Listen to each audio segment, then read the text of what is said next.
back to another episode of Sailing Embla, right here in, and that is just the thing, we are not in Rogaland anymore.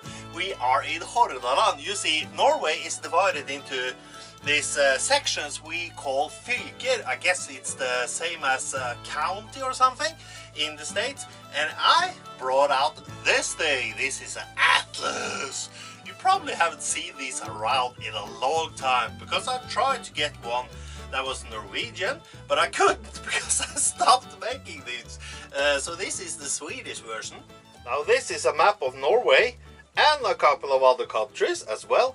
Now we are actually here.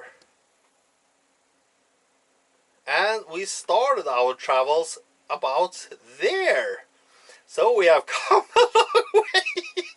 Here we have a map that's probably a little better than the previous one. You have Norway here on the left, and then Sweden, and of course Finland, and Russia on the right.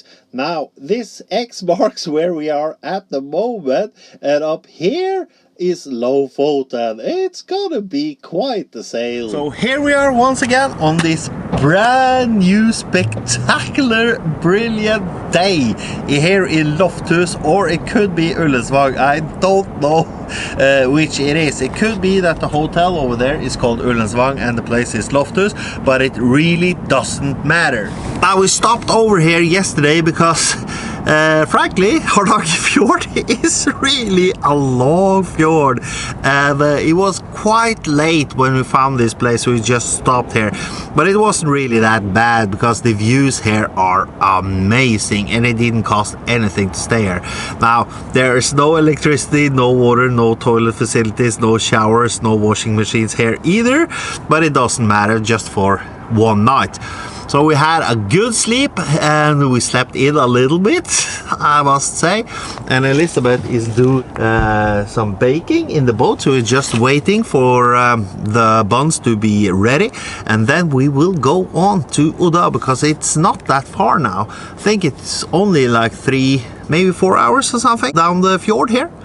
There's one interesting thing I can tell you about this place, at least, and that is that over there, just behind the rowboat there, is a hotel called Ullensvang Hotel.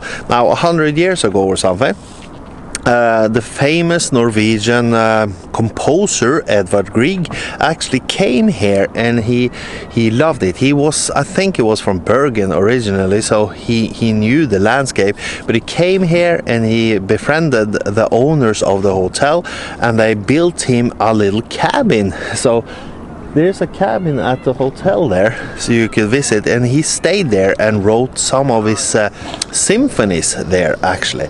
And if you don't know who Edvard Grieg is, he is the man behind the Symphony Hall of the Mountain King and all that.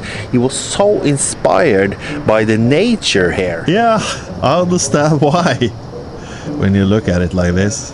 Now when Edvard Grieg came here, he wrote these amazing symphonies. When I came here, I did this crappy YouTube video. Woohoo! That's the difference about creativity, I think. Oh yeah.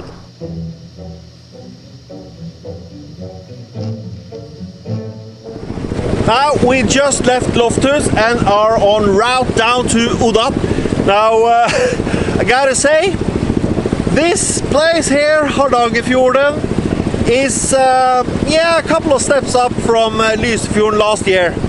It is spectacular beyond belief. If this isn't a postcard,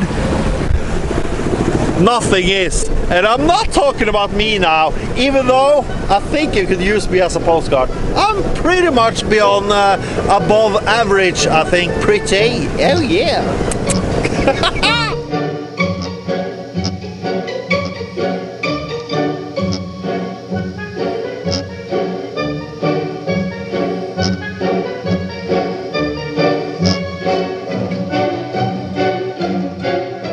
Wonder how it would have been if you grew up here. Well, I guess freedom. I think being outdoors in nature is a big part of actually living out here. You can't really be can't really be a city dweller or something if you live here, you know, sitting in your house and God damn, these mountains, they destroy everything. I wish we didn't have them. And that fjord thing, it's always in the way. Then you probably shouldn't live here. Wow. You know, it's, you just can't describe it. There's no description for places like this on our earth, I think. You know, when you've been to a place like this, yeah, you're just lost for words, I think. It's like being in one of those epic postcards you get from your family when they visit someplace, and they say, oh, it's so nice, and it is nice on the postcard, but you can't really grab the feeling before you're there, you know.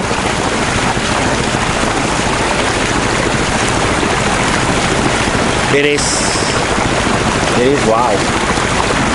That's the best word I have. Wow. That's what this is. This is wow. So then we arrived Odda, actually, at the very end of the fjord. This fjord here. We have reached our destination. Now there aren't that much space to build on, so people build on the mountainsides, it looks. And I don't think this place is too big. Quite nice though. Cool to have been here. Yeah.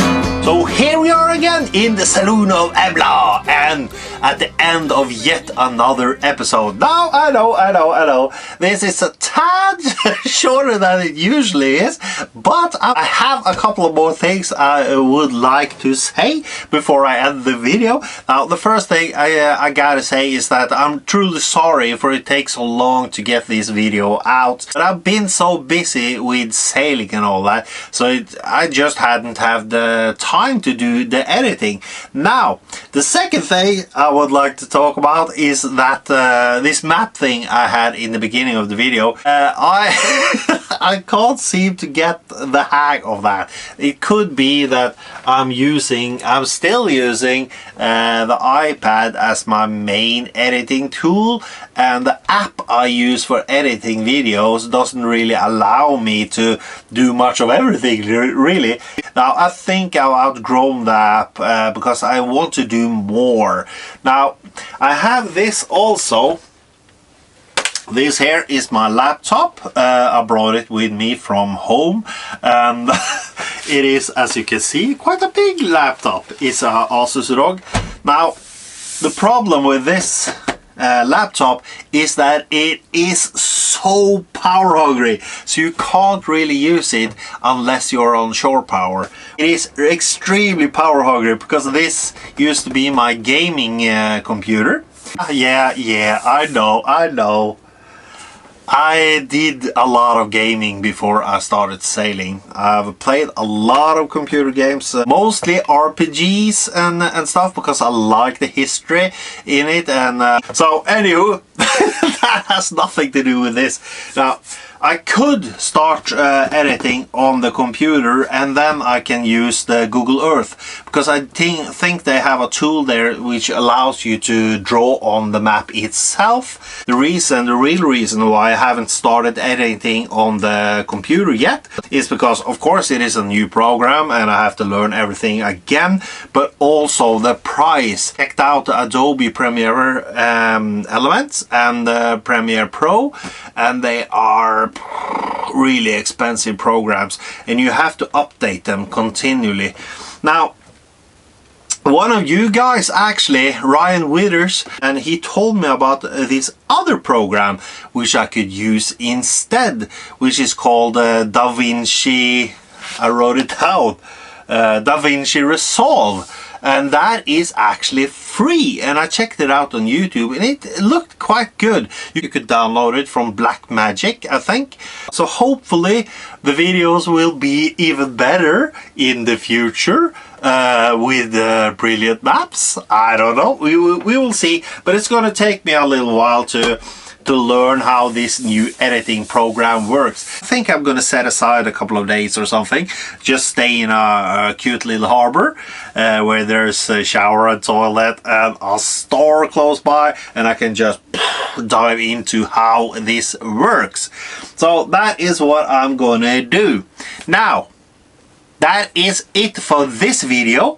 So thank you guys for watching, and subscribe for more videos if you haven't done so already. And don't forget about this one. And yeah, almost forgot. I almost forgot. We are 4 more subscribers away from 1,000. For hitting 1,000, that is awesome. 1,000 subscribers on the channel. So if you haven't subscribed already, please do so, and we can hit 1,000. Yeah. Now, where was I? I have no idea. As usual. So until next time, you, my friends, take care, and I will see you there.